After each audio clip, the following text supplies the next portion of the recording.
So, after discussing some social issues and policies yesterday with a friend, I really took some time to reflect and, really think on how my past experiences have shaped my thoughts and behaviors as an adult. And sometimes seeing your progress feels like a breath of fresh air, while reflecting on where you started can feel like a punch to the chest. So, as a young black woman, I had a lot of rethinking and reframing to do after high school. Growing up in the South, raised by white, rural, religious conservatives, for lack of better words, my worldview was shaped by the voices and values around me, naturally. So, changing how I responded to those messages wasn't just personal, it became cultural. So, picture this. I grew up in a house where Rush Limbaugh's voice was a constant. It shaped conversations with divisive rhetoric. Um, People like Pat Robertson and 700 Club played in the background. Obviously, that has a lot of overlap blending faith with politics, and that does so in a way that is sometimes harmful and excludes others and people like me. And I didn't even know that until I was about 13 years old. Fun fact, I didn't even realize I was black and what that means in America until I was in 8th grade. But that's a story for a different day. And so, I'm a Carolina girl, and so North Carolina's own Jesse Helms was upheld as a defender of those traditional values, while he had a very staunch opposition to things like civil rights and LGBTQIA plus rights, and all of those things were put into question. Nonetheless, those messages left a very lasting imprint that I've had to consciously and constantly reinterpret later on into my adult life. And of course, the political landscape reinforced these narratives. The Defense of Marriage Act in 1996 framed LGBTQIA plus relationships as threats to society. Post 9/11, Islamophobia, it very much normalized distrust of entire communities and made it seem normal to disenfranchise and hate other groups. Immigration debates painted newcomers as others. And these weren't just abstract policies, right?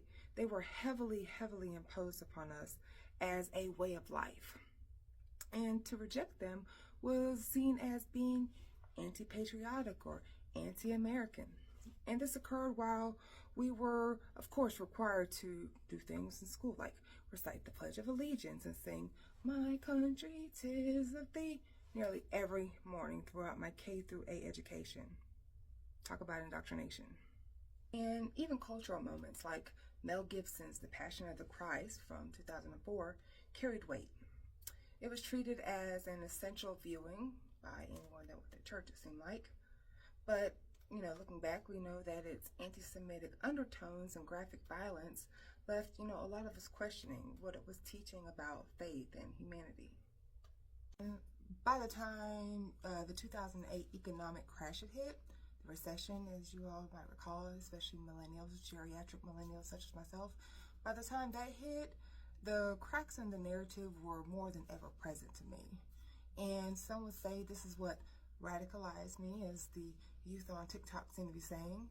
And so the same people preaching things like personal responsibility, they were very quick to scapegoat marginalized groups for systematic failures. And that's when I began reframing what I learned. So I don't know everything, but I do know this. We can't unlearn things, right? We can't unlearn those things that we've absorbed, right? Especially through just natural will. We can't just will ourselves to unlearn things. But we can change the narrative and reshape that information. We can essentially decide how we use and respond to those messages. For me, that meant rejecting ideas that didn't align with my values and embracing those that helped me grow. And to grow looks different for different people. For me, growing means being able to contribute and get back in ways beyond myself, things that are bigger than me. And today, as an adult, as a grownish woman, I stand on big business regarding all of these issues as they affect me individually, as they affect society in general. So to anyone else questioning things, rejecting things that feel out of alignment or just don't feel right to you, you're not alone. As John Lewis put it, I would rather be remembered for getting into that good trouble and remembered and celebrated for that than being forgotten as a conformist.